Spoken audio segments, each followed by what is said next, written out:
दोस्तों अगर आपकी IRCTC एप्लीकेशन ओपन नहीं होती है और वहां पर आपको कुछ इस तरह से एरर देखने को मिलता है, डेवलपर मोड इनेबल, आपकी ऐप नहीं चल रही है तो आपको इन स्टेप्स को फॉलो कर लेना है। आपको सबसे पहले यहां से बिल्कुल बैक आना है,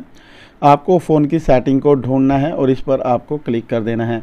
और यहाँ सर्च बार देखने को मिलेगा, आपको इस पर क्लिक करना और यहाँ पर आपको सर्च कर देना है डेवलपर। तो डेवलपर सेटिंग आपके सामने आ जाती है। यहाँ पर अगर आपका डेवलपर ऑप्शन इनेबल है तो आपको उसको टर्न ऑफ कर देना है और उसकी USB डीबगिंग है वो भी ऑटोमेटिकली ऑफ हो जाती है।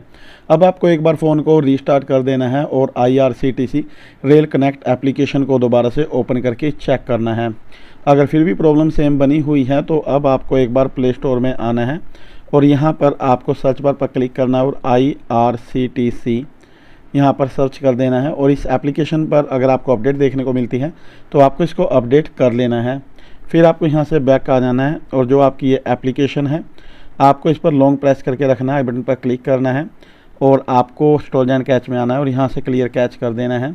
और उसके बाद आपको दोबारा से ओपन करके चेक कर लेना है जहाँ से आपकी प्रॉब्लम का सॉल्यूशन हो जाता है। तो कई बार दोस्तों टेम्परेरी सर्वर इशू की वजह से भी इस तरह की प्रॉब्लम फेस होती है, तो आपको थोड़ा सा इंतजार कर लेना, आपकी प्रॉब्लम ऑटोमेटिकली फिक्स हो जाती है।